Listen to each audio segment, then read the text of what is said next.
Good morning and welcome to Today in L.A. I'm Mike Amos. He's Bill Rice Jr. and we're ready to go today on Today in L.A. on a Tuesday, and the Tuesday before the Wednesday, before the Thursday, before the Friday of Troy Fest. That's right. I love Troy Fest. And I tell you what, it has probably surpassed Troy University Appreciation Day and Homecoming as the biggest day of the year in Pike County, wouldn't you say? As far as the biggest event and attendance, it's great for the square. You know, since I moved back to Troy, I've noticed. Is it a square or it's a square? Is your business on the square or the square? The square. I just want to make sure now. You know, we're on Facebook now. We go out across the world now. You know, we got to speak correctly. Is that right? The children love going to the, however you call it, the square. I was at Mama Goldberg's getting a sandwich the other day, and after we finished eating, I let my kids go around and play on the square, and of course they play on the statue. Yeah. And I told them, I said, I can remember when I was your age visiting grandmother and grandfather and eating at the Riverside Cafe. That's right. Yeah. And then the parents, after we were done eating, let us go, and I played on that same statue, just like they did. Oh, yeah. You know, when you finished that sandwich at Mama Goldberg's, did it fill you up? Well, it might have if I just had one sandwich. You know, I've never asked you this, but I'm saying it, and their sandwich is not big enough. You're right. You had ordered two, didn't you? You know, that's interesting. I just wrote the sandwich is not big enough, and so it forces you to buy another one. I just wrote a story that was published in the American Conservative magazine on the topic of shrinkflation. That's about how products seem to be getting smaller, but the manufacturer does not charge you less when they downsize the can of coffee. I just and doing this research, I found a lot of examples of people that said it's happening with sandwiches. Have you ever noticed that about that sandwich? Now that you say it, hey, I think it's right. You've got to almost order two to be filled up, to have enough food to walk out of there. I mean, you know, I used to be a hog, and I'm still probably a little bit of one, but you know, it would take two of those sandwiches to you know, people satisfy me. People speculate that has a Big Mac or a quarter pounder been reduced, or the single hamburger. I remember Subway had some controversy a while back when somebody said that their foot-long sub was not really a foot long. yeah, you're right. But people are trying to save money and cut back however they can, and reducing the size of the product is one way they can do that. Yeah. But it's a great sandwich. But you're right. So they actually, to get full, you have to buy one or one and a half or two sandwiches where you used to be able to buy one. Exactly. And, you know, to me, I don't mind if they go up in the prices to make the sandwich larger. I just want to be fed. You know what I'm saying? If I say, you hog. Well, I ate breakfast out at Julia's yesterday and had eggs over light with good hard grits. What I'm saying, I don't like real soft runny grits. I like their grits. They're good hard. They're not necessarily hard, but they're not soft and runny. I had some the other day too. And then I ordered me some toast. You know, you notice something about that place. You can't find toast. You know, I want toast with my breakfast, so I had to order a toast on the side. But it was a great meal, and I had eggs, bacon, grits, sausage, and it was delicious. Plus, I had fruit. It cost me about $10, but I was fed. You know what I mean? I had a great breakfast. I lived in Montgomery before I moved back to Troy, and Montgomery had a surprisingly few places where you could get a good full breakfast buffet like you get it at Julia's. Yeah. So, Dave's Grocery. Dave speaking. How you doing? Hi, morning. Of course, Mike Amos calling in. Where are you at this morning, my friend? I'm in Drayton Beach, Florida. Drayton Beach, Florida. Is the sun up down there right now already? It's up. It's not too bright so far, but it's supposed to be another sunny and beautiful day. The last couple of days down here have been what I like to call Chamber of Commerce days. Yeah, no question about it. So Are there a can't lot? ask for much better weather. It's been like high 70s, and then the lows at nights are, around 54, 55. So it's been pretty beautiful. Are there a lot of beautiful people down there, and a lot of comely co-eds? A lot of people down there right now are from, you got a little South Carolina, you got Wisconsin, Illinois, a few more from Georgia. It's kind of like the last of the spring break, I guess. I believe that's right. I believe this is probably the last week. Last week was Louisiana, I believe. Yeah. So it's kind of been interesting to see all the different license plates states representing down here. Your granddaughters yesterday, we went on the beach and went to the lake. Grayton has the lake that feeds into the water. Yeah, okay. We caught a couple of blue crab yesterday. Oh, did you? You just reach in there and they grab them, got or a you real kick out of had that. your net, you had your net, is that right? Actually, I was catching them out of a bucket that they were using to dig in the sand with. Yeah, exactly right. It was pretty tough catching them in a bucket. I wish I had a net. Yeah. Have they started doing anything with the red bar? I mean, they're still just clearing it off, but they had so many houses that got damaged next to it. I guess they're having to wait on insurance and figuring out when they're gonna, I guess, be able to fix those homes, and then maybe they can get to work to actually building in again. But it's really slow going. Did they ever decide what caused that fire? I said it was electrical. Yeah. And now they're gonna be able to build a real bathroom back. You've been to Red Bar before. You got to turn around and look at, make sure that door is shut before you use the facility. That's probably the most out of all the places I've ever been in my life, Mike. That's the most open bathroom I think I've ever seen. Yeah, we went to one of our favorite Italian places last night. Well, probably our favorite restaurant, Brago, in Grayton last night. We walked up there for dinner, and I sat there and started a conversation with a guy from Atlanta, and he'd been a season ticket holder at the University of Alabama, I think since the 70s, and he was talking about he'd been to, I think he said, 10 national championship games. I mean, this guy was about as big a fan as you could get, and, would go into Tuscaloosa and, get a room on Friday and Saturday night, and he was telling me about his experience out in California this year. About how he's still in disbelief. I think Alabama fans are still, some of the bigger ones are still trying to get over what happened against Clemson this year. I tell you what happened. They weren't intimidated by Alabama. I think most everybody that plays Alabama is intimidated, and their coach had been there and done that, and he's a street fighter, and that's what it took to beat him. Don't you agree, Ryan? I agree completely. And the way I look at that Clemson game is the law of averages and the probabilities say that, eventually your team is not only going to lose, but it's going to lose convincingly and embarrassingly. But I think about all the championship games Alabama had been in, national championship games, where they won. Yeah.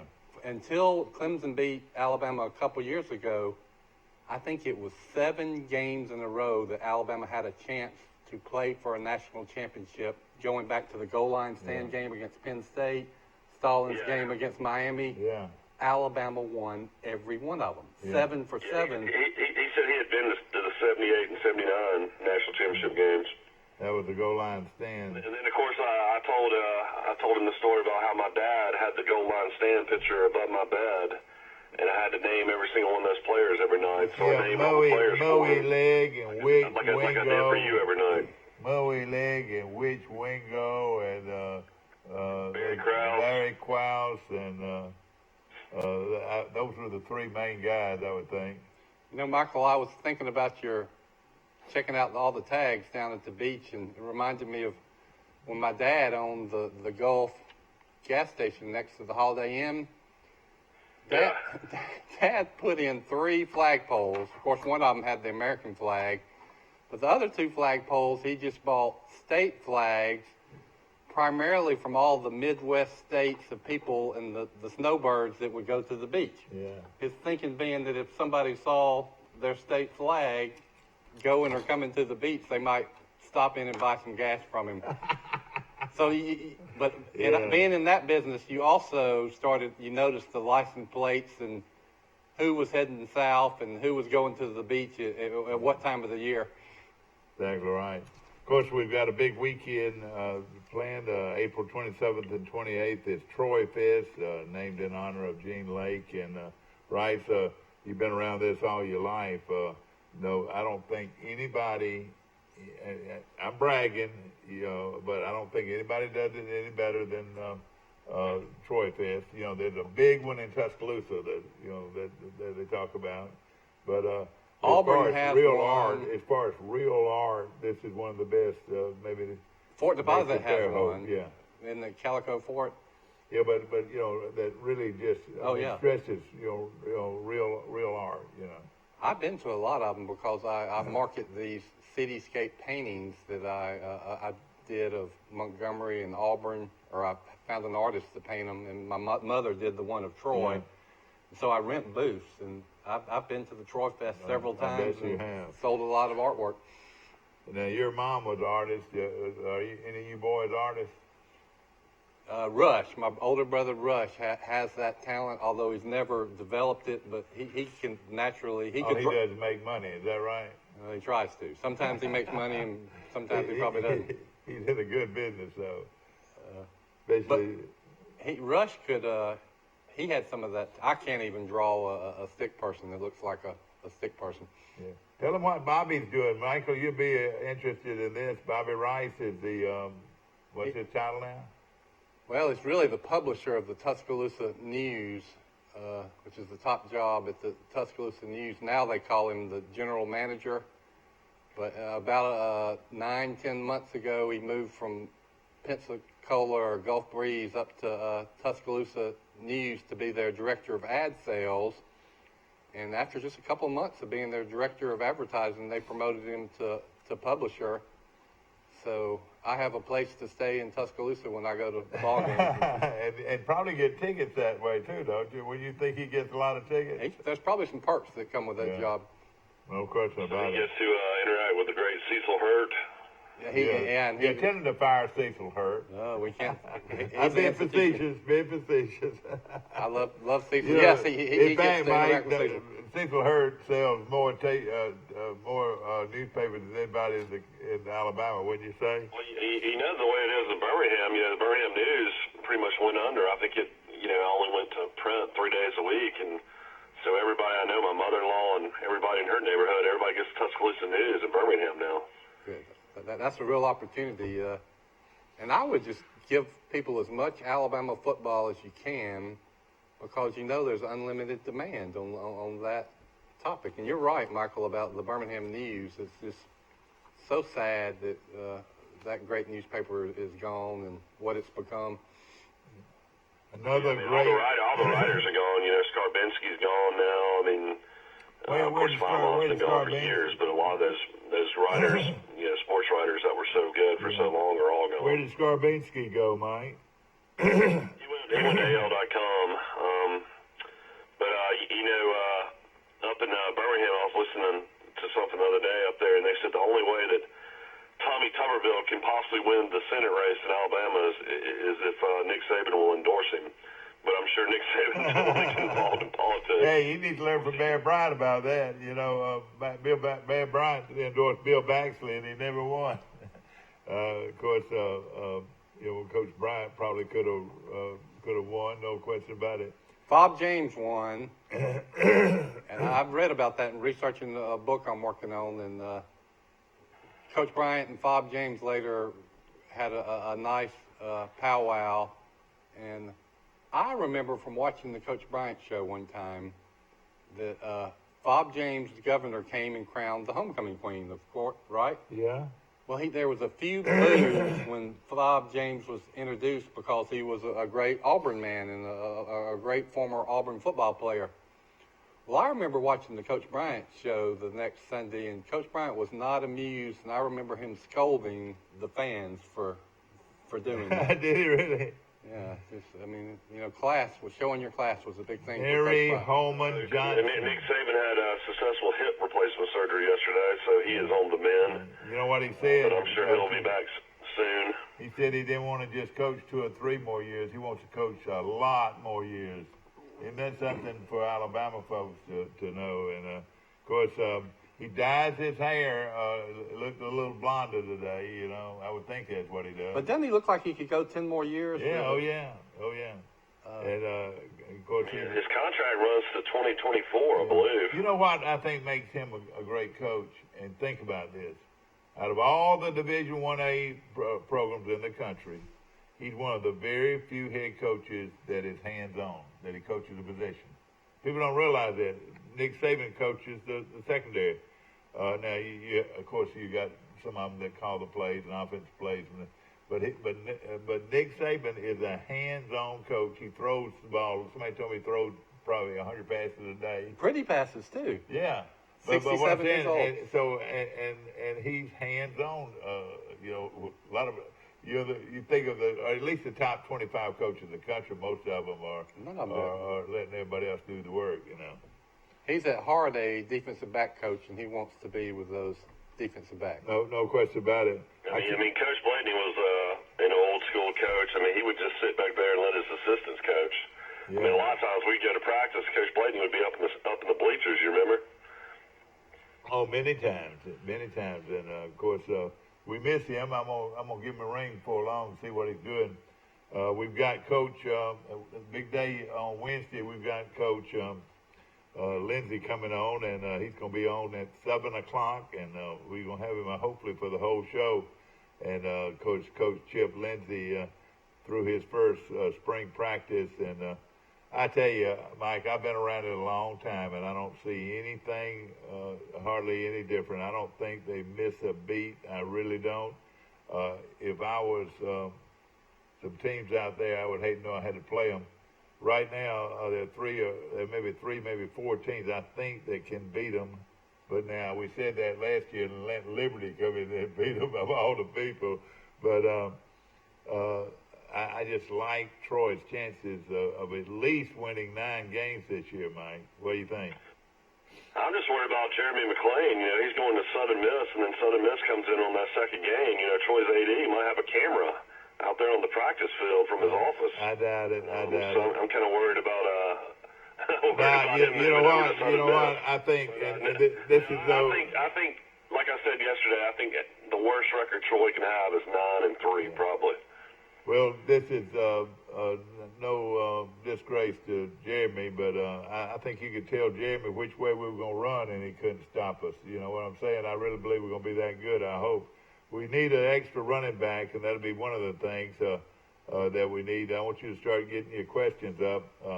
He's very generous. My favorite question is always the talent level. Like, I'd want to know what's the difference in coming from an Auburn, as far as talent level. Are the ones and the depth the difference, or is it one of those type things that everybody's got talent and it's just not as much depth at a non-Power 5? And then also, how much more talent does Troy have than Kansas, where you were the offense coordinator for 2 months? Yeah. Well, I'll tell you right now the big difference. The big difference. You know Troy has better talent than Kansas. I know, but I'm going to tell you the big difference, and it's probably the only difference, is 2, maybe 3 inches. Troy linemen are 6'3", 6'4". You're good-looking 300-pound guy, 310 guys, 6'2 and a half, 6'3", 6'4", maybe sometimes 6'5". What Alabama gets, and what maybe even Auburn gets, and the big schools get, is the 6'6", 6'7", 6'8" guys, which are, have you ever noticed that? Yeah. Go to Troy's practice field, and they're good looking, and they come off the ball real well, and they're a good football team. But look at how huge Alabama is, and how huge Auburn is. Don't you agree that that's the big difference? They're getting the bigger linemen, which I mean by height and range. Coach Saban has these criteria of metrics he's looking for players. I mean, they're looking at arm length, hand size, foot size, height. Exactly. Which you're right, and I've heard many people say it, commenting on Alabama, is just that they pass the eyeball test when you see them in warm-ups. Exactly. Yeah, they say, God, they're huge. Nebraska the same way, huge. LSU same way. they get the big. Now, I'm not saying Troy doesn't The get one biggest, every the now and biggest then. offensive linemen are usually in Wisconsin. They're Yeah. usually huge. But I'll tell you right now, though, look at the difference in the big-time teams, the teams with a lot of money, and I'm not saying they're paying the players, but a lot of money to pay for facilities, pay for. Let me tell you what's a big thing too: is to pay for vitamins and minerals and health foods and. Nutrition's a big thing. You go to Alabama, you open a door, and it's a whole warehouse full. You know, at Troy, we don't have the excess money. Well, I mean, Alabama pays their strength and conditioning coach Scott Cochran $600,000 a year. I mean, who does that? And all he does is jump up and down. He's He's a great guy. Now I've heard him speak. He's a great guy. Montgomery. You know what he stresses, ladies and gentlemen, and to me this is smart. He stresses jump rope. All of his linemen have to be able to jump rope, and I'm talking about really jump rope. So you see a 6'6.5", 6'7" pounder, 325, 135 pound lineman jumping rope. Agility. Agility. Yeah. Wouldn't that scare you to see a guy like that having that kind of agility to be able to jump rope? You know, Dad said when he played at Alabama that was something that the coaches emphasized was agility drills, Yeah, exactly. quickness drills. Quick feet and everything, and jump rope. Go out there and jump rope. And these guys, these 350, 360 pound linemen are jumping rope. We used to do it at Charles Henderson Yeah. High School under Coach Jeffcoat. Yeah. And I could jump rope. I mean, I would say I could Yeah. jump rope It's faster a than great- anybody on that football team. Yeah. It's a great agility The time. worst thing Jeffco used to make us do is he used to make us jump boxes. You talk about if you miss that box, your shins and knees are going to hit that wood. And some people are going to say depth. I think Troy's got two or three. I mean, Troy's receivers are very good. I don't know if they are quite as fast as Alabama's, but I think Troy's receivers match up pretty well with the middle of the road. You got the Ruggs kid out of Montgomery that played at Robert E. Lee running a 4.25 at Alabama on right. junior day. No question. Is that what he about it. ran? Yeah. I watched one of those ESPN documentaries on the history of the combine, and I think that the lowest time ever at the combine for the 40 was 4.22. Yeah, that's the Chris Johnson played for the Titans, wasn't it? Golly, Ruggs is not only fast, he's tough. He's a great player. Want to say hello to my good friend Jason at Premier Dodge Chrysler Jeep. He's giving away more money. $14,720 he gave away to Pike County Elementary School yesterday. Jason Gregory, and bless his heart. His daddy's that huge dealer over in Columbus, Georgia, or was until he sold it out for almost $1 billion. 14 different dealerships, but Jason has come in here and really supports everything that's good about Troy and Pike County. And again, he gave right at $70,000 back to the school systems here in Pike County. Wow. Different school systems. What he does when he sells a new car or truck, he takes 200 of it and puts it in a little account and gives it away to the city schools. That is And so it really generous. helps these teachers and so forth. And again, Premier Dodge, Chrysler, Jeep, and Ram trucks are giving more and more money back to our schools, and we appreciate them so much. Of course, we had a big weekend. Maya, did you see Mia? My wife and daughter Maggie saw it and raved about it. Let me just say this. I've heard people say this, and she was on our show the other day, Tori Lee, and boy, how talented she is, and what a great personality she has. But some guy told me, and he's seen a lot of production. He says the best production he's seen at Troy in 30 years. Wow. And it was Well, so and it well was all done. like faculty and students that were actually in the play. I mean, it wasn't like they brought in somebody. They actually performed themselves, didn't Yeah, they? that's right. 45. They had 45 different people in the Local show. people, local adults from the community. Jenny Meadows was in it. My wife That's right. said. Now she works there though. Now, did you know that? Oh, that's right. She works for the university, I think. Isn't that right, Mike? About Jeannie? Yeah. Brian's wife, Jenny Meadows. Boy, what a lovely Top lady. performers with Tori Lee and then a few others. Yeah, and they're all real good friends. And Tori is so talented, and I tell you, I say this all the time. Troy's an artsy town, and we need to take advantage of when we see what. And I think they were sold out almost every show. They had a Friday night. How many performances did they have? They had 3 Friday night. Then they had a Saturday noon or 2:30, and then Saturday night 7:00. But I'm glad your wife sees that. All right, your wife's not from Troy. She's from Montgomery.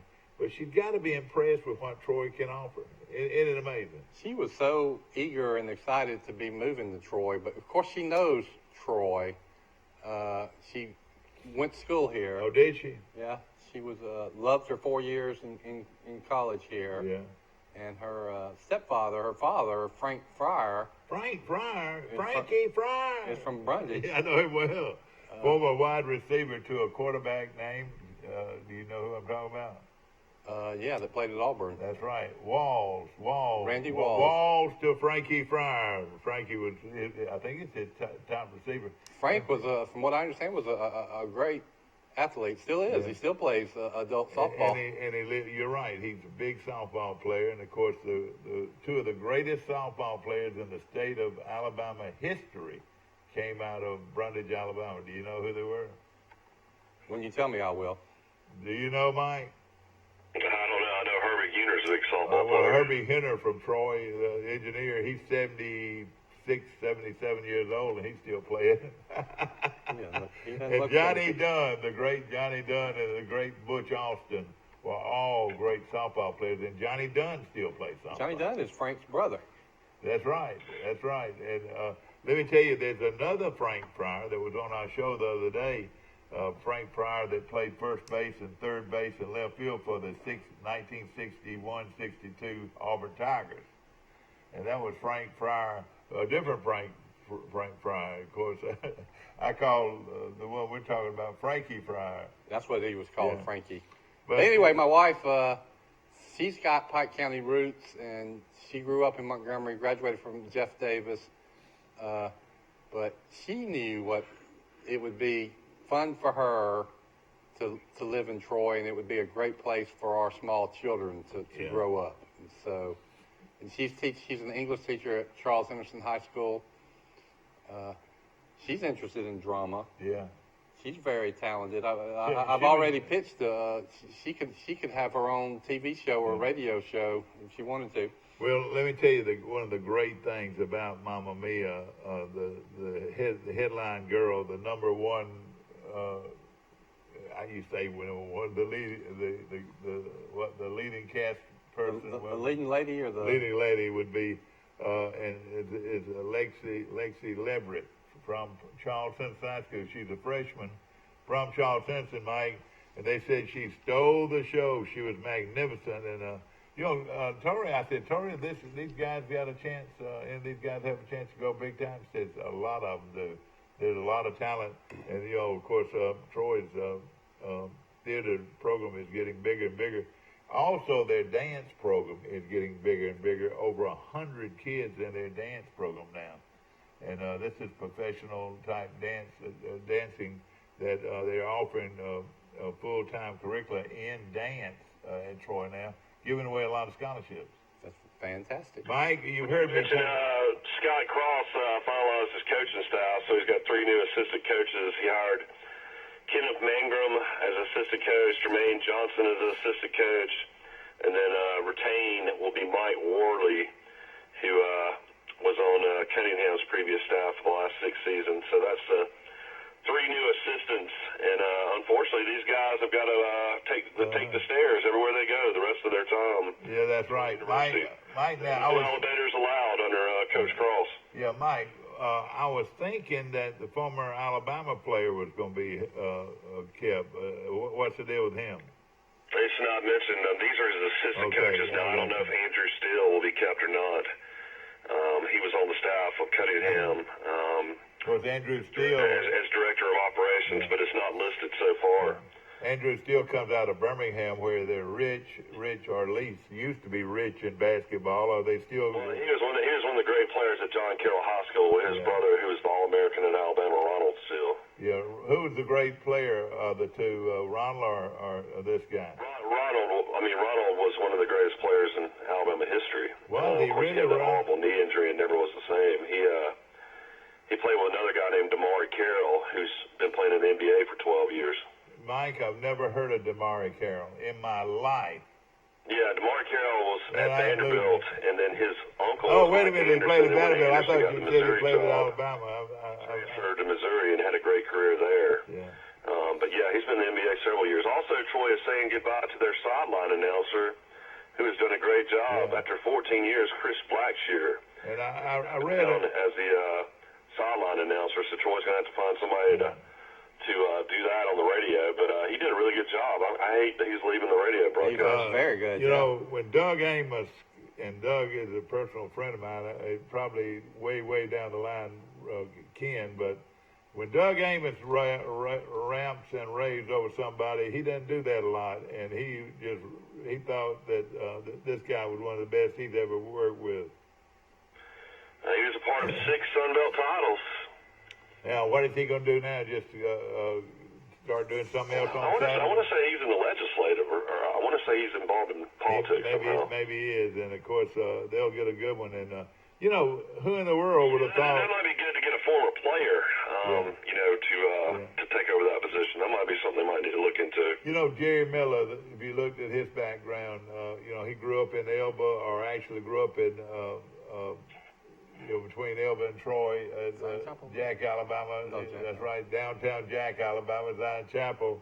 And he was asked one day to help Ralph Black with something, do something, and he never did it before in his life. Now, I wouldn't trade him for anybody, Mike. He's one of the best I've ever seen. I don't know if I can remember a tandem of these two guys that blends as well as this does. This is a smooth broadcast. It's not anybody trying to talk over anybody. You talking about Barry McKnight and Jeremy? Don't you agree? Jeremy? Yeah, you'll never hear them talking over each other. You know, they're so consistent and very professional. They're one of the best in the country in my book, Mike.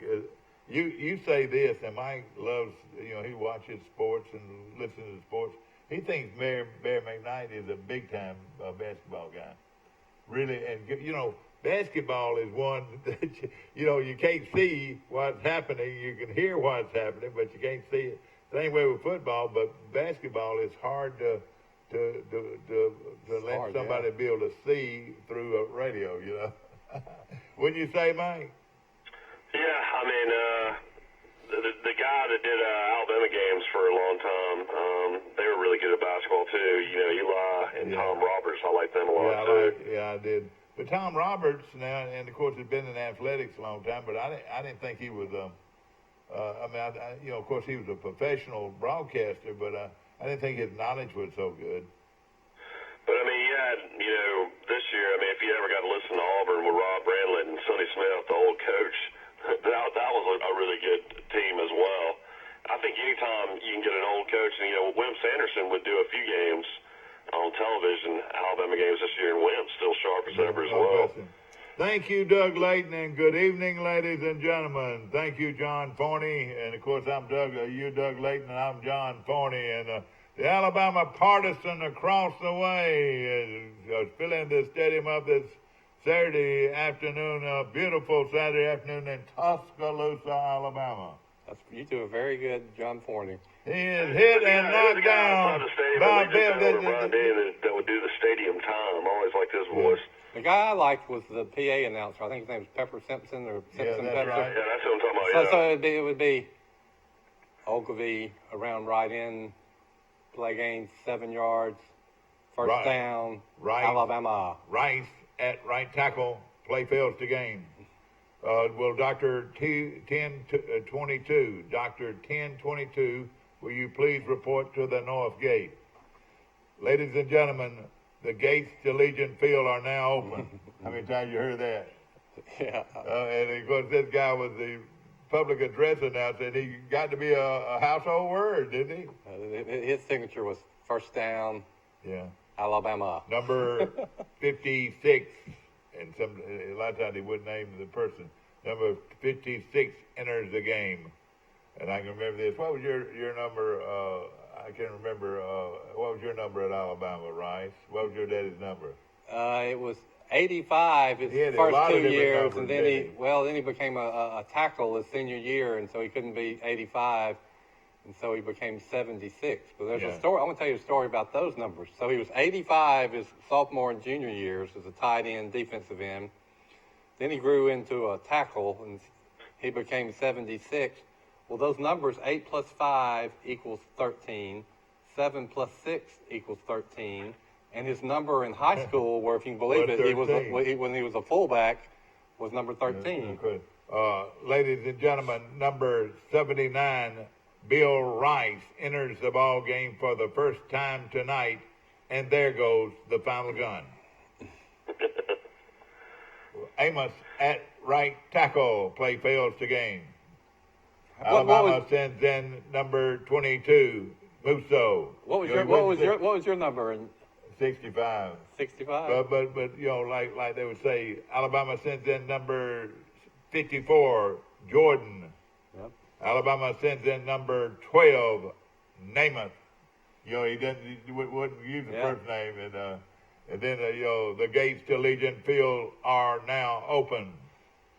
And then they would call for the doctor. So there's a 99.9% chance that Kyler Murray is going to be the first pick in the NFL draft. I mean, a lot of people say they don't even think he's 5'10". They think he's more 5'9".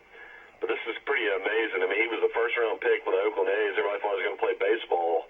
And now, he's going to be the first pick of the NFL draft, going to play for Cliff Kingsbury, who saw him, for several years when he was at Texas Tech. So that'd be pretty amazing that Kingsbury is going to sign Murray as the top pick of the NFL draft. No question about it.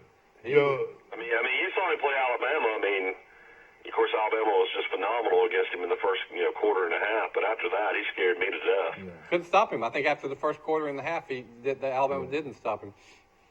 Mike, who is this guy from Delaware who is one of the top draft choices? Have you ever heard of him? Nasir Adderley, who is 6 foot, 206 pound wide receiver out of Delaware, of all places. I have not heard that name at all. I don't know where you're getting your draft stuff. Is this all? I'm looking at some of these, like Deontay Thompson, Alabama, 6'1", 195. Yeah, he was a great player. He was number 14 in Alabama. Well, but he didn't play much. What are you talking about? He was their top player on defense. Oh, wait a minute. I'm thinking about wide receivers. So Thompson is a defensive end. Thompson's a great player. 6'1", 195. He didn't really play a lot until last year, but he came in when Hootie Jones got hurt 2 years ago, and really was a difference, I think, late in the season on defense. Yeah, it makes you wonder why he wasn't playing the whole season over Hootie Jones. Yeah, I mean, he had some off-the-field stuff going on, but, I mean, he was a phenomenal player, and, I mean, great ball skills and was a tremendous hitter. You're talking about a guy that could really come up and stop the run. He was that guy. I was looking at Alabama's football media guide last night from 2009, and I was looking at all the NFL drafts. I'm interested in the draft. And that's Thursday right here. And so most years Alabama would have 4 or 5 players drafted, and then maybe one in the first round. I think last year Alabama had 10 drafted in 6 or 7 rounds, however many rounds they have. Then they had 4 that were signed as free agents that ended up making the team and even starting. So by my calculation, last year Alabama ended up having 13 players that made it in the NFL or made a roster or played at some time. 13 players. A typical recruiting class is 25. Yeah. So you extrapolate, that's over half of a recruiting class that ended up getting the chance to play in the NFL. I've never heard of one draft class producing 13 players that ended up playing their rookie year. No question. Yeah, I mean, a lot of people don't realize Robert Foster, who barely even played at Alabama. He was injured, and he was there are a lot of them like five-star that. prospect. All he does is go undrafted to the Buffalo Bills. He actually had 4 different games of over 100 yards receiving for Buffalo last year. I mean, he put up phenomenal numbers. Levi Wallace, Alabama. the wide receiver that went to the Washington Redskins. Now, he got hurt, Yeah, Cam Sims. but he made the team. He was on injured reserve. So that's 3 free agents right there that played. No Well, question it's about one it. of the situations they said this year Alabama might have 12 guys get actually drafted, so they could break it this year. Yeah. We're going to go to a break. We'll be right back with more of Today in L.A. Troy Cable Security makes it easy to stay aware and stay in control of your home wherever you are. User-friendly interface allows easy navigation for lights, locks thermostat, video and garage doors. Never worry about leaving your garage door open or the front door unlocked. Your mobile app can send alerts to your phone for alarm and no alarm events. Know when your children arrive home from school with video response. Make sure your home is powered by Troy Cable Security for ultimate access, awareness, and protection. When you were handed the key to a new Bill Jackson Chevrolet Buick or GMC, rev up your imagination. Think of all the places you can go in some of the most stylish, best quality cars available on the market today. Feel confident driving vehicles with superb dependability and safety ratings. And smile, you saved a ton of money because you bought at Bill Jackson. Let the only thing holding you back be the end of the road. A Bill Jackson Chevrolet Buick GMC vehicle will not only change your life, it saves you money like nowhere else. Tori Dunn from Dixie Trails. You get your truck washed here? I sure do. Really, Dunn? I know you're not bringing them cow trucks over here. I do, and they're like me when I leave. Loretta, what are you doing? Getting my car detailed. At Trojan Detail, we do it all. If you've had an accident or just want a new look for your vehicle, come see us at Troy Paint and Body, where we do it right the first time. Our staff has more than 100 years combined experience and can handle repairs and paint work on any make or model. We also offer a lifetime guarantee as long as you own your vehicle. Our 24-hour towing service means we're here when you need us. Troy Paint and Body, where we may meet by accident, but you'll be glad we did. So come see us at Troy Paint and Body, located on South Brundage Street in Troy beside the post office. Get behind I'm you. behind you, you're right. Back to our show, Bill Rice Jr. has joined us this morning. And, of course, Bill, tell us a little bit about you. Of course, you were born and raised you were born with a silver spoon in your mouth as far as athletics go. Of course, all your life you were quoted as or people ask you, is your dad Big Bill Rice? When I moved to Troy, I got that. When I lived in Fort Myers and Opelika, they didn't know who Dad was. Your dad worked for the Gulf Oil, or who did he work for? He worked for the Gulf Oil Corporation. Yes, I'm saying. He was a district manager, marketing guy for the Gulf Oil Corporation. And then he bought out my grandfather, Hickey Chapman, who owned the Gulf Oil jobbership or distributorship. Right. So he became a Gulf Oil gasoline distributor. Now that's different than working for Gulf Oil Corporation. Sure, he was yeah. working for he had the same job that Benny Beard had Yeah, at exactly. Exxon. And so he ran Chapman Oil Company for about 12 years, sold that business, and then went to work for the city of Troy as its recycling coordinator. But of course, he played offensive and defensive end and tackle at the University of Alabama. And, of course, I would say we were talking about announcers, but John Forney would say, his head and knocked down by Bill Rice at the Alabama 14-yard line. As a youngster from Troy was Johnny on the spot. But every time they mentioned Troy, as a little boy, I would just have chill bumps down my back. Bill Rice is from Troy. He was everybody's hero. He was from Troy, just like years ago, Bobby Marlowe, who was one of the best players to ever play at Alabama. I don't think it would be hard to say that. Let's talk about the draft. I was researching the draft. Marlowe his senior year at Alabama was maybe 52 or 53. That's right. Where he went in the draft after his senior year? No. He went in the 8th overall pick to the New York Giants, 8th overall in the draft. 8th best player in America. Sure. But he didn't go to the Giants. He went to the Canadian because football. the Canadians paid him more money. That's right. And that was a bad. If that had not happened, he would have been a household word. You're right. People do not appreciate. People of my generation and younger do not appreciate how great a player Bobby Marlowe was. Yeah. From what I gather, you can speak to this. He was kind of the Bo Jackson and Herschel Walker of his day. The number one thing, he was raised out here at the Baptist Children's Home, and he played football barefooted in that front lawn for all those years with all his buddies and out at the home, and he was raised rough and tough. And then Robert A. McGee here in Troy, who was on a funeral home, adopted him after his junior year in high school. I don't know exactly how that worked, but adopted him, and of course he went on to Alabama. And the thing he could do so very well to begin with, he could run. He was very fast, and very of course physical. He was a running back and defensive back. And I heard I sat with Hootie Ingram, a late great player and former AD at Florida State and at Alabama, and he said, I never had to worry about a thing. I played safety. He said, I never did even see a ball carrier because Bobby Marlowe would get them. I mean, he was a linebacker in the same respect as Leroy. I mean, he could run the football, but he was a lot faster than Leroy. It might have one of these. Leroy was not a real fast guy. Did you know that? No, one of these running backs of Alabama in the last couple of years might have beaten this, but until the last couple of years, Marlowe still holds the record at University of Alabama for most yards per carry. That's right. He averaged in his career about 6.8 yards per carry, and that's back in the days when you'd get 2 or 3 yards in a cloud of dust. Right. So that tells you how good he was. He gained 200 yards against Auburn one year. I don't know exactly what year. But the team that really raved over him, and back then Georgia Tech was on the same level. They were coached by Bobby Dodd, on the same level as Alabama. And they were huge rivals.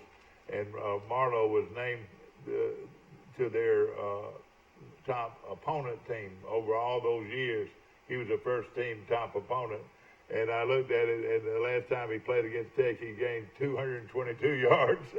I mean, back then that was something to gain that kind of yardage. And I think there's no question that the best high school team that come out of Troy was not the state championship football team that I was a part of in 1980.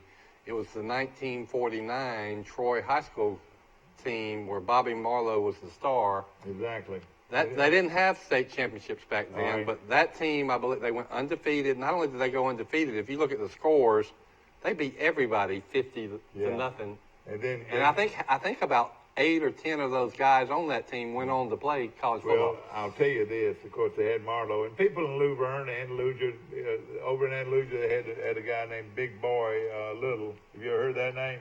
Big Boy Little from Andalusia. But he was great, but you didn't even compare him with Marlowe. Everybody knew how great Marlowe was. Sammy Carr, a good friend of mine, he played at high school ball at Luverne, and when they had to play Troy, and it was almost frightful to have to play against him because he ran so hard. His knees were all the way up to his chest, and he was real fast. And he said he just used to hate to know he had to come up and hit Marlowe. So a lot of times they ran the other way with Marlowe because he was so physical, and Do you think about some of these high school players that have to tackle people like Marlowe in his day, or Bo Jackson in his day, or Herschel Walker in his day? A guy came around, and your dad used to talk about him. A guy came around from the Baptist Children's Home. There were 2 of them. One of them was Wallace Hogan that played with your dad. Your dad was a junior, and Hogan was a senior. I've heard of him. Of course, he's the one that ran 80 yards for a touchdown against Robert E. Lee before 25,000 people in Montgomery, and Troy came within a hair of beating him up there. But of course, he was a great player.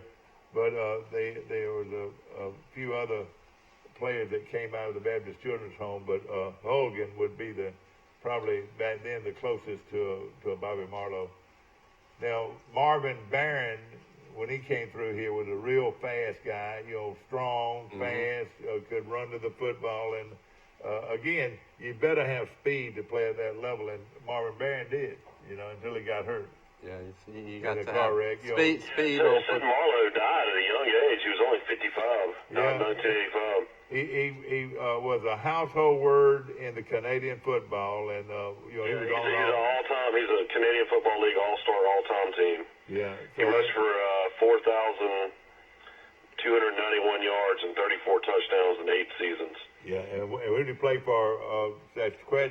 For the Saskatchewan Rough Riders. That's right, the Rough Riders, and of course. That is crazy to be the 8th overall pick in the 1953 NFL draft and not going to play for the Giants. He would have played with some. Think he wouldn't have beat out Frank Gifford?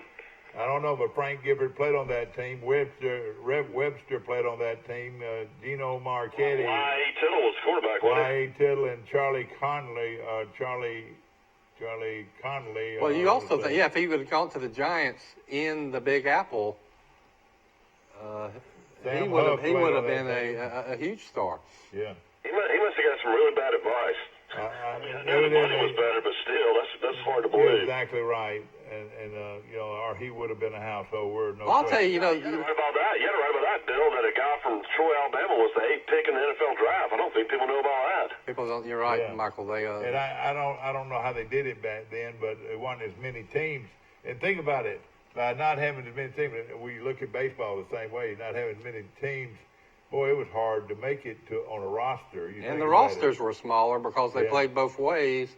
Exactly. You had the Philadelphia Eagles. You might have 35 players on the team. The New York Giants, the Baltimore Colts, the Washington Redskins Boston didn't have a team until the American Football League. But the old college NFL, football was much bigger than the NFL football back then, and I mean the pay wasn't that great. The players had to have off-season jobs to make ends meet. Dad told me that he got cut by the Houston Oilers. That's right. In the last cut, but he said he wasn't making any. He made more money going. That's right. Into being a second lieutenant in the Army than he did while he was playing in the NFL. But the thing that Rice could do was run. Richard Williford, one of my dear friends, of course, he's not with us anymore. And, of course, Sonny, we lost him recently, both of them real fast. I saw Richard race your daddy. Your daddy used to come down before the season started, and the high school would be practicing, and he'd be working out, And you could see him. Another thing he had was big old calves. I don't know if you ever noticed that, but he had big old calves. And Coach Bryant wanted him to lose weight. He weighed about 219. He played about 219, 220, 222. And Bud Casey played at Alabama that time, and he reported at 255, and Coach Bryant made him lose weight, Yeah. But in that foot race, they got in the foot. Coach Queen made him run, and Richard Williford ran. Was about a 10-2, 10-3, 100-yard dash guy, which was real fast back then. And your dad ran even with him the whole time. And he was 6'4", 6'5". I would say 6'5". And he weighed about 220, 225. And that boy, I didn't inherit that speed. But now, being the son of a legendary football player, I mean, what I'm saying, he played on the 1961 National Championship team at Alabama, and some of the guys that played on that team, Namath was a young player on that team. The quarterback was Trammell, which he became a doctor. And the sad thing about Trammell was, he came out of Scottsboro, and your dad and Trammell were good friends, and your dad and Trammell used to double date together. They were very good friends. Because your mama was a pretty co-ed at Alabama, and Bobby Skelton always talked about your mama being a lot of fun. One thing about your mama, she could dance, and everybody from Troy back then could dance because they had a canteen, a teenage canteen. I've always heard that. And everybody loved to go and dance. And the other thing is that everybody knows about how pretty the Troy girls are because they would all go to Panama City Beach and stay together. And dance and hang out. And all the boys from all throughout the state and the South would say, oh, we've got to go where those Troy girls are. Exactly. And Bobby Skelton, of course, a good friend of mine, not with us anymore, but was a long-time NFL official and all that. And but looking at some of those guys he played with, like Bill Battle, of course, Bill played on the other end. You know, of course, That's right. Bill Rice. And I can remember listening to Bill Rice. You know, he was a fullback in high school because he could run. You know, and it was really hard to stop. And they went on to Alabama and they played him at the end. But I was listening to that game because Bobby Skelton, my good friend, was the quarterback. They brought him in, the quarterback, and he hit an open Bill Rice across the middle. And Bill, he got run down about the 7-8 yard line. I think they ended up scoring or whatever. No, they didn't against Texas in the Bluebonnet Bowl. Bowl. Or they kicked the field goal or whatever. They didn't score, and so the game ended up a 3-3 tie. Yeah. They got stopped on the 1 yard line. So Alabama could have beat Texas, which Alabama had never beaten Texas, did not beat Texas until Alabama won the national championship in 2009. So if Dad had not gotten caught from behind, Alabama would have beaten Texas. And Bobby Skelton. Why did they kick the field goal to win it? Coach Bryant must have thought that, you know, we've got 2 or 3 chances to get in from the 1 or 2 yard line, and that we can do it. Now, if you read the stories of the day, that of course the players think that they did score on one of those plays, but they didn't. Well, I'll tell you what, but Dad said that he said there were like 2 or 3 really physical games he played in his college career. One of them was against Tennessee. He hated playing Tennessee. And he said that game against Texas was one of the most physical games he ever played. When they knew they were going to be good, the first bowl game they went to, they played in the Liberty Bowl, and they played Penn State, and they lost to Penn State in the Liberty Bowl, something like 7-6 or something. It was real close. And but Rice always said, Skelton always told you that. He said, if you could have outrun that guy, we would have won the game. But of course, the Texas guy was James Street, their quarterback. They played both ways back then. And see, your dad was an offensive tackle and defense and offensive end, and he played defense.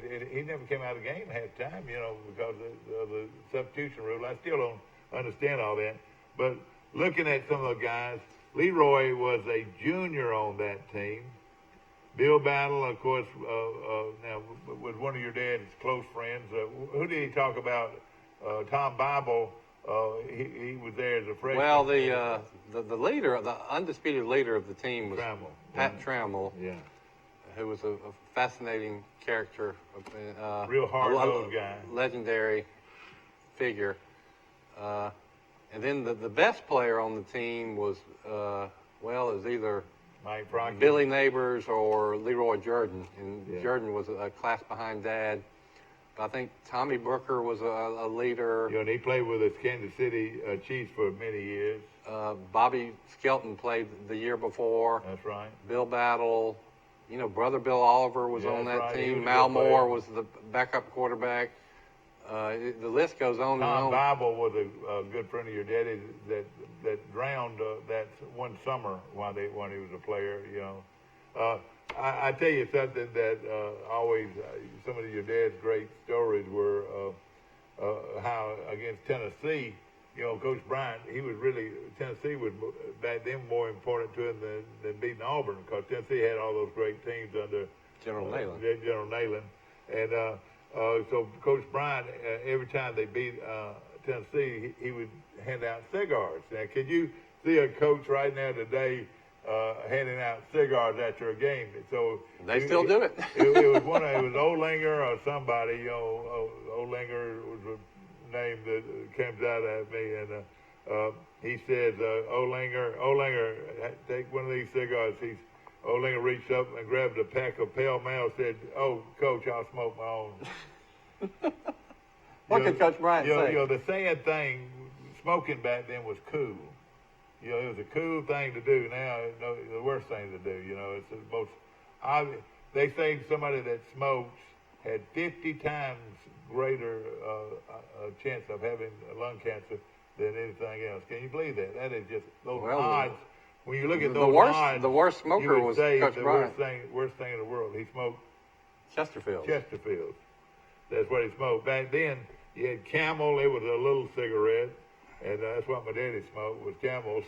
And then you had Chesterfields, you had Pall Malls, You know what? Speaking of smoking, I was watching this documentary on the Lucky 1960s Masters before the Masters a couple weeks ago, and Arnie won his second green jacket in the 1960 Masters. And he had a cigarette in his mouth, didn't he? That's one thing you notice about all the players is about a third of them have cigarettes going. Yeah.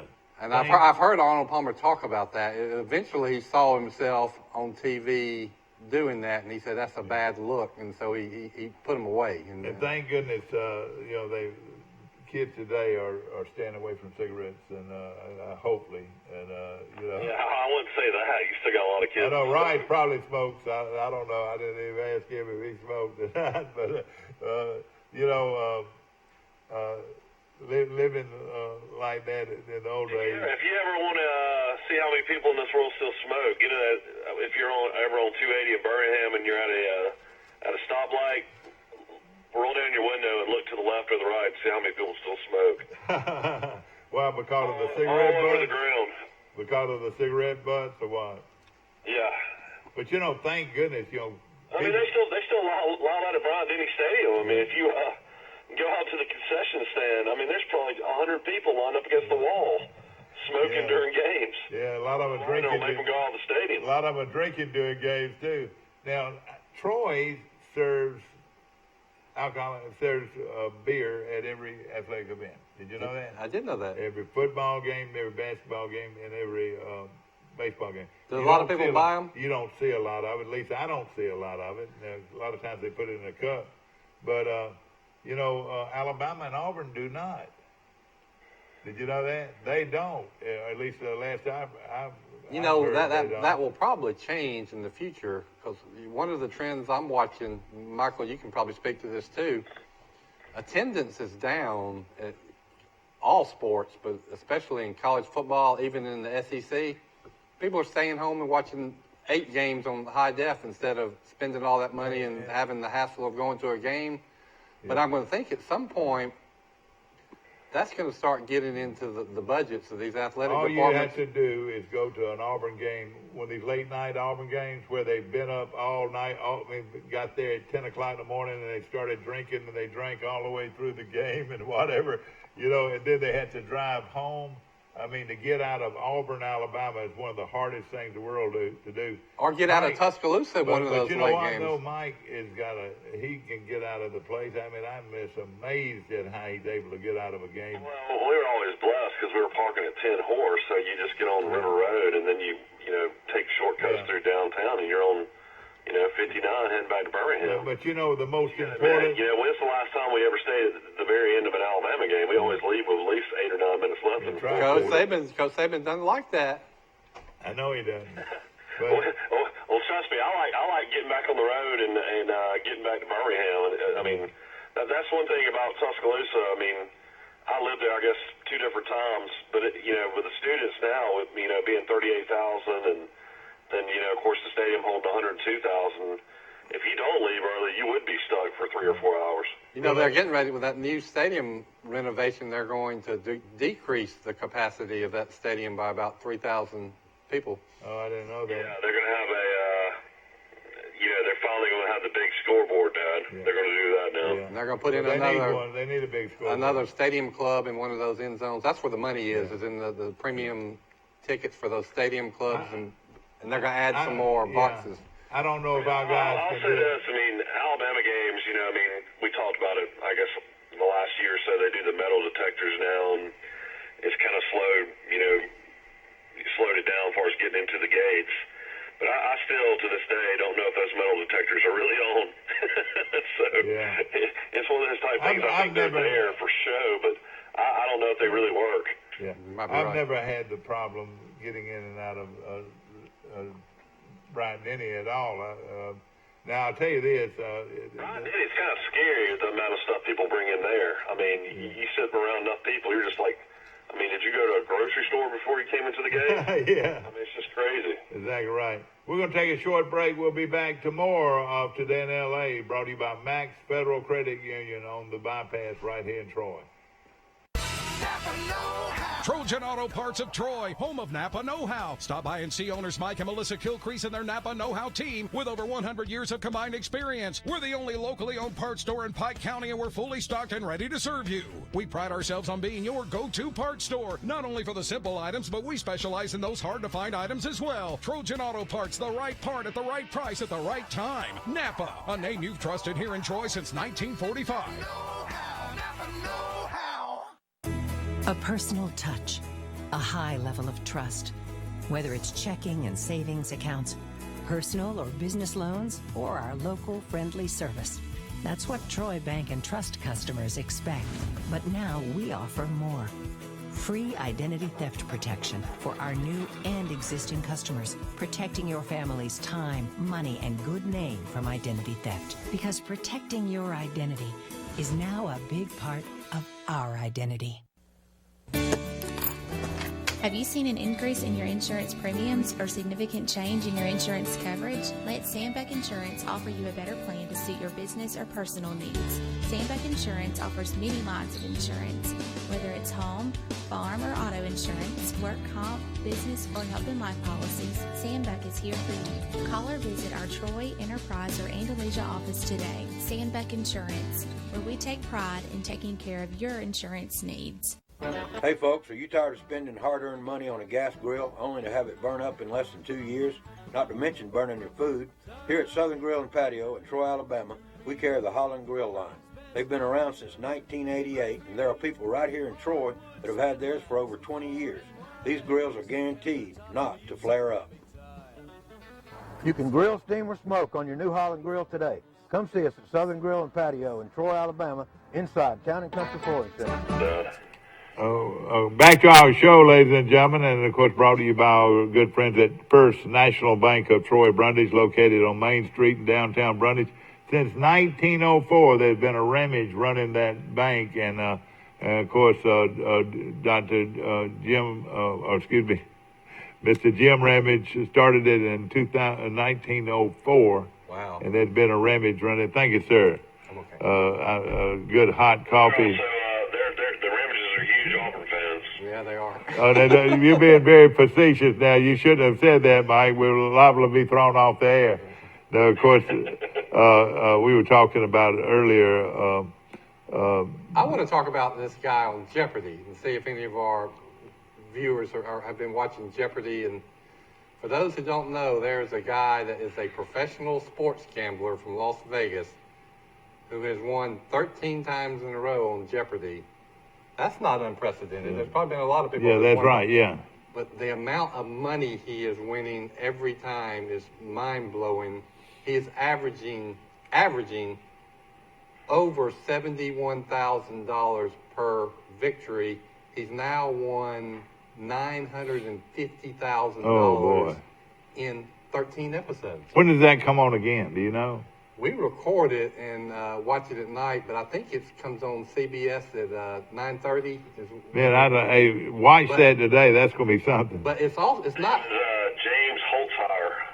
He is completely unorthodox the way he plays the game. For example, all his daily doubles, he does this motion, chips all in. Yeah. If he's got $14,000, he bets $14,000. Yeah.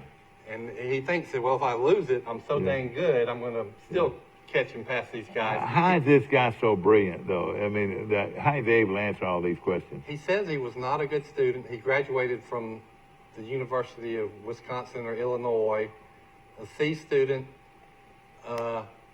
He's got a trap for a mind. He can run every category. He has no weaknesses. There's been several times in the last 13 shows that he has gone 40 for 40 on the show. Even Beethoven. And he doesn't, like some people will start at $100 on the category and then work their way down. Yeah. He goes straight to 1,000 or 2,000 at the bottom of the category, and then he goes sideways. He wants to get all the big money as fast as he can. Mike, is Trebek still the head guy there? Is he still doing the show?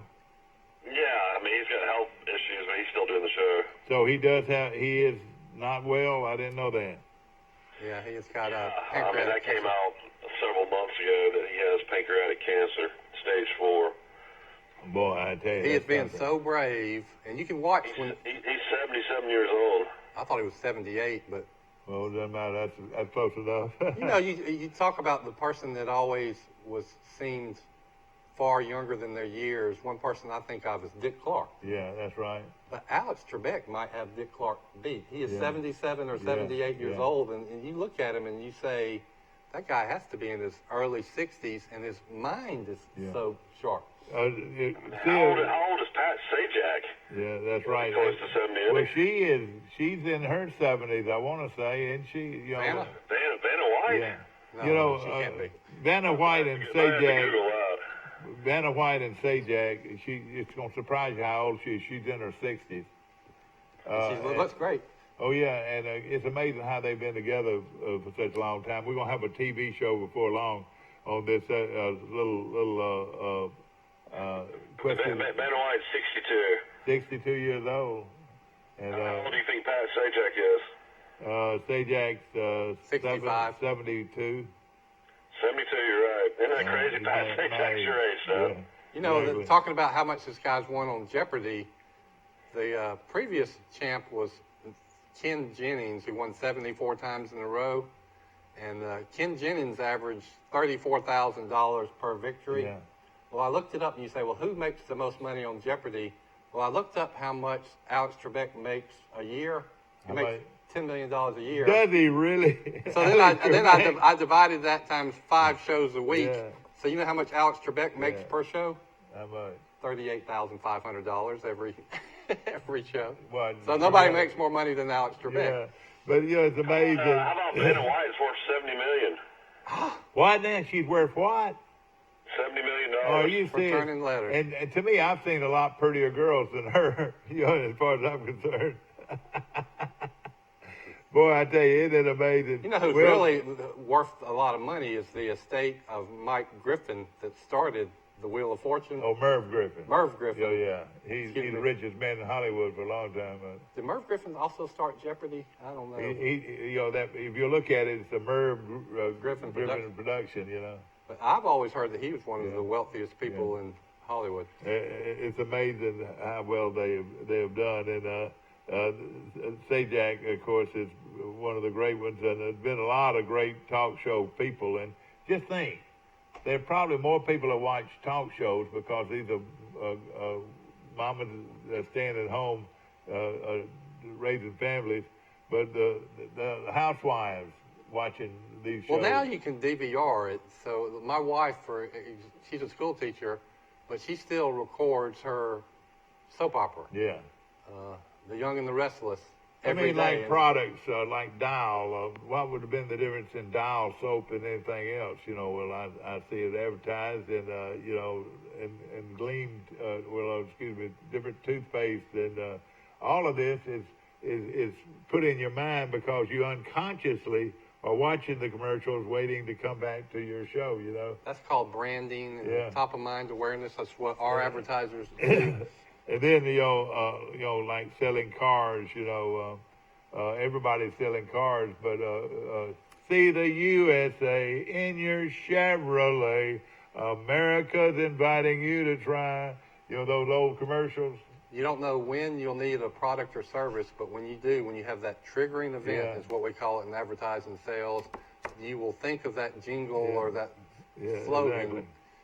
And so and Alabama football, the Bear Bryant Show is brought to you by Golden Flakes and Coca-Cola. Golden Flake and Coca-Cola.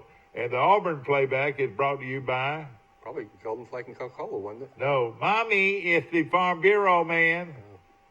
You remember that little girl coming to the door? Mommy, it's the Farm Bureau man. Di was there with all his Conecuh sausage, wasn't it? Yeah, and he said, and then of course, Coach Di was great with commercials, and he would say, if it don't say Osmos on this yellow tag, believe you me, you don't want it. That's Coach Di. He would, you know, all of them worshipped the ground that Coach Bryant walked. They all wanted to be just like him. You know, the Yellow Fella campaign. Jimmy Ring is the richest person in Alabama now, and he is the perfect example of advertisement. I mean, he has I got a story. Millions and millions of dollars in advertisement.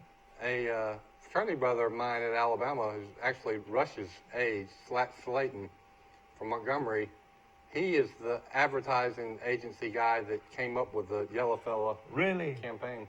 Well, it's amazing. Well, let me ask you this. How many times do you walk on somebody's deck and you say, oh, I wonder if this is pressure-treated wood? Because that pressure-treated wood's going to last a lot longer than the regular wood. Like our lake, Mike, it started, it's about to fall in, but it wasn't pressure-treated wood. You know what I mean? How could you brand or market something as esoteric as that?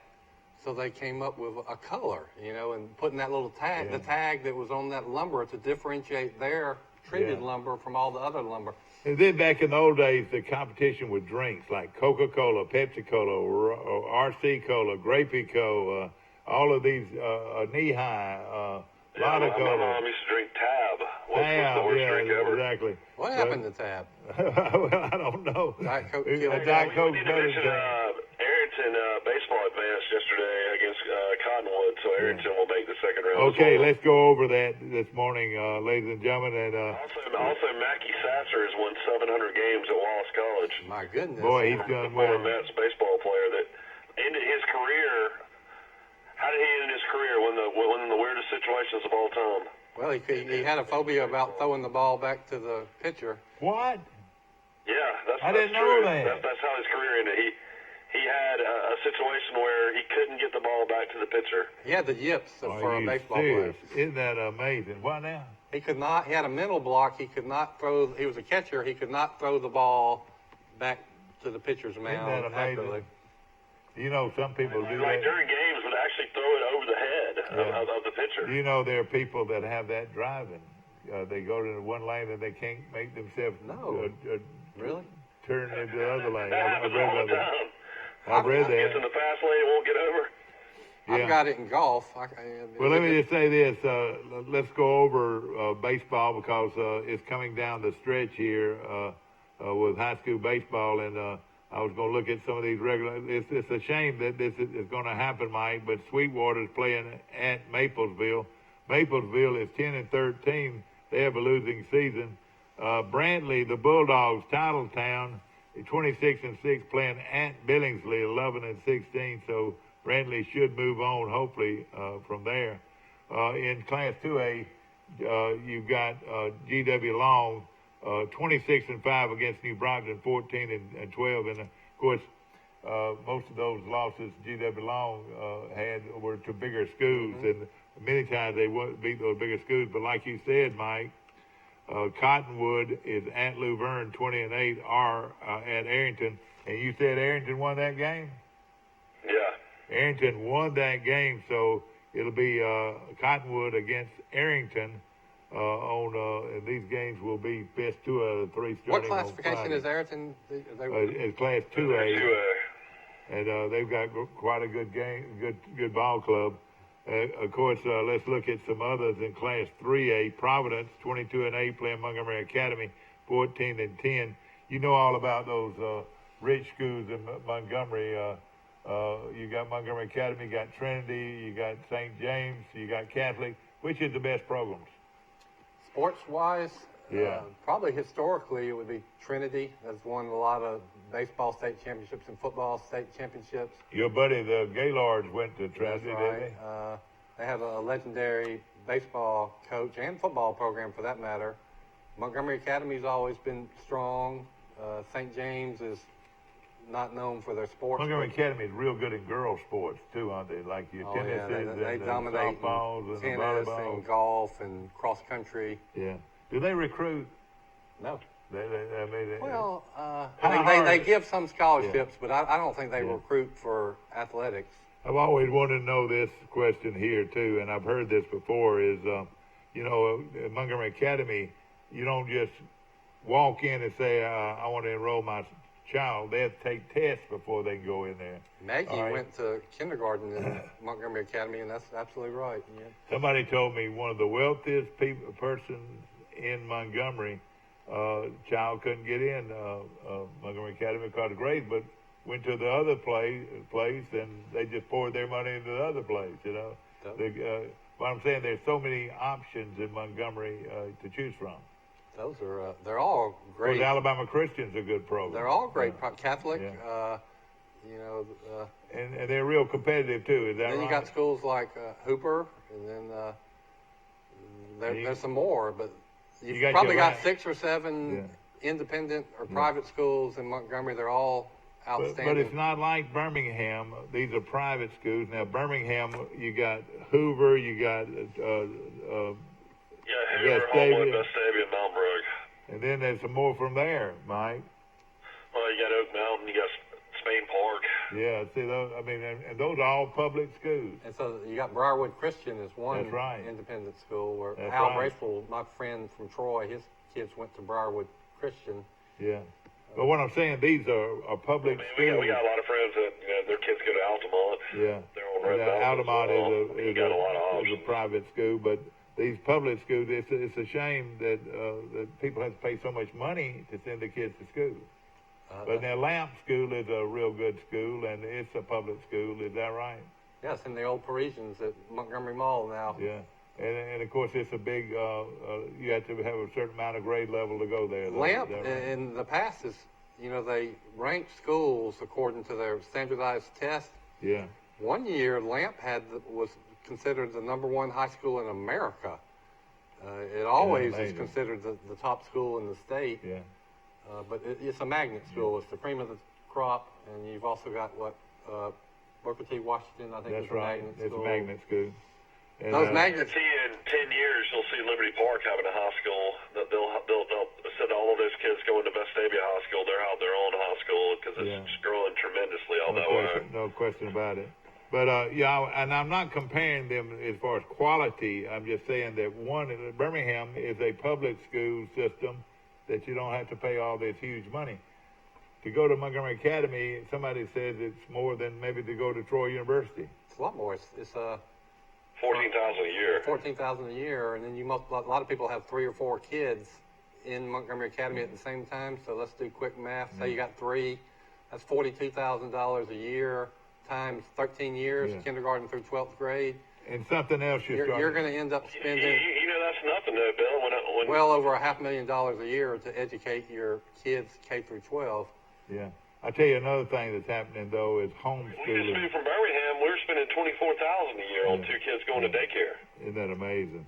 Well, homeschooling is getting to be a big thing, and I hate to see it, but that's how a lot of people are getting away from all this expense. They're homeschooling. Well, I wrote a story about that, Mike, of all the workarounds that people have to do to come up with to deal with rising costs, like rising prices, like switching to store brands over national brands, cutting back on dry cleaning, getting your hair cut less, cutting the cord. We don't want anybody to cut the cord or cut their cable. But I put in there the homeschooling trend. Yeah. And, a lot of people do it just for philosophical reasons, but I think some people do it because they don't like their local public school and they can't afford their local private school, so they a lot of people are moving to Prattville because of their public schools, and and also they're moving to Wetumpka, and they're moving to Auburn, Opelika, Pike Road, because of the expense. It's the public schools drive everything in America, in my opinion. Yeah. So that's what I love the private schools. Love Montgomery Academy, Trinity, St. James when I was in Montgomery. Love Pike Liberal Arts here in Troy. But if you want to protect your town, you better be sure that you got a viable public school system. No question about it. Speaking of that, the town with the greatest population loss in recent years, you know what it is? Anniston? Selma. Selma, yeah. And that continues a trend that's been going on for 20 years. Yeah. But, I mean, Selma is losing 6,000 people every couple of years. Yeah. And, so... You know what built Selma? Everybody, all the white people in Selma abandoned the public school system, and then you see how it eventually affects the whole town. Yeah. And, of course, a lot of they find different places to go and whatever. It's a shame because beautiful... No town for years and years took care of their old housing like Selma. They had beautiful renovations of architecture and so forth, and beautiful place to live. But of course, it's something that everybody wants the best for their children, and people will spend money on right. their kids. Exactly right. But the homeschooling is starting to be a big thing, and that's where they're getting around. I don't know how that works. Do you have to have a certificate or anything like that from home, and you have to pass tests and things like that if you're homeschooling? How does that work? To get in college, you just have to do well on the ACT or the SAT, and there are certifications. So they're not asking, you don't have to be a high school graduate, or do you? You really don't. I'm sure a lot of people have read this book, Educated, by Tara Westover. That's the #1 bestseller. It's about a girl, a Mormon from Utah, that was homeschooled. I use that term loosely. Her parents pretty much ignored her after she was about 10. She ended up teaching herself everything you could teach yourself. Somehow she got in Brigham Young at age 16 or 17. Yeah. She went on to become a scholar, received a scholarship to Cambridge. Oh, boy. Studied at Harvard, became one of the top scholars in America, and has now written a bestseller about her bizarre upbringing. But she's an example of somebody that was homeschooled and did okay. No question about it. Of course, we appreciate our sponsors so much, Troy Health and Rehab on the Elba Enterprise Highway for long-term health care, short-term rehab, Troy Health and Rehab. Also, Troy Bank and Trust Company. Troy Bank and Trust Company is the only bank you'll ever need with, listen to this, how many, Mike? 12 or 13 branches of Troy Bank and Trust. All right? I would. You talk about the changes in Troy since I moved from Troy 13 years ago. The growth of Troy Bank and Trust is one of the big and of course, changes. there are 3 locations in Troy now. Actually, probably could be as many as 4. Then you've got a location in Brundage. You've got a location in Elba, New Brockton, Enterprise, Dothan, Auburn. Also now, very soon in Columbus, Georgia. Goshen, Arrington. I'm not surprised. There's something like 12 locations, different locations of Troy Bank and Trust Company. The only bank you'll ever need, and we appreciate them very much. Also, Grocery Advantage. Have you been in there? Not yet. Man, there's some great buys in there and some sales. I bought A&W root beer the other day for 15 cents a can. It's you like A&W root beer? It's like you went back in time. Exactly. 30 or 40 years. And a Diet 7-Up for 50 cents a bottle. Their meat department's good-looking meat every morning, and of course it's located on South Brundage Street. We're glad they've got another store in the Enterprise area, and we appreciate them so very much. They say we have only 2 minutes left. Bill Rice has joined us this morning. Of course, you moved back to Troy. What are the biggest changes you see in Troy since the last time you lived here? Well, I've talked about it in a couple of other previous appearances. The beauty of the campus at Troy University, how it continues to get prettier and prettier in new buildings. We just talked about Troy Bank and Trust, the growth of them. Certain neighborhoods that are here and filled up now did not exist for 13 years. Exactly. The population of Troy, from when I was a little boy to when I moved to Montgomery, always seemed to be about 13,000. Yeah, that's right. And now it's past 19,000. That's right. The college used to always have 3,000, 3,500 students. Now I think the enrollment is 7,000 or over 8,000 now on 8,000. campus, and of course now if you consider Dothan, Phoenix City, Montgomery area, you add another 6,000, 6, total for that. That's 14, 15. Troy Cablevision, who I'm on right now, is now not just Troy Cablevision. This is in as many communities as Troy Bank and Trust is. Oh man, it's located everywhere, and we get bigger and bigger. We're moving hard into the Montgomery area right now, and we're also all over Lake Martin, and of course Dothan is a big spot down there, and of course Troy, and one of the great cable television companies in the Well, can you country. tell me another cable company that does all the things that Troy Cable has done? I'm Yeah, not well, familiar with one. it's not many, and of course, as far as sports goes and local activity, Where Troy else could you Cable- see Bill Rice and Mike Amos on the morning show? No question. And beaming across the world on Facebook. How about that? Anything that we do we hope is something that you enjoy watching, and of course we appreciate being on your show every morning. Of course, it is. And we got Troy Fest this weekend. Troy Fest is this weekend. Of course, we got this show will be rerun at 1:30 today, and we appreciate that. And we're in a great town, and remember on Wednesday, which will be tomorrow, is that right? Wednesday, we'll have Coach Lindsay on our show, the new head football coach at Can I Troy come and University. listen in? Yes, sir. Yes, sir. You are. You're very welcome to. And we look forward to have him on our show tomorrow morning, bright and early at 7 o'clock. And we'll see you then. We can talk to him about some of all the changes in football. It's a completely different game than the game we grew up with, Mike. No question about it. We will see you tomorrow morning for Coach Chip Lindsay right away at 7 o'clock in the morning.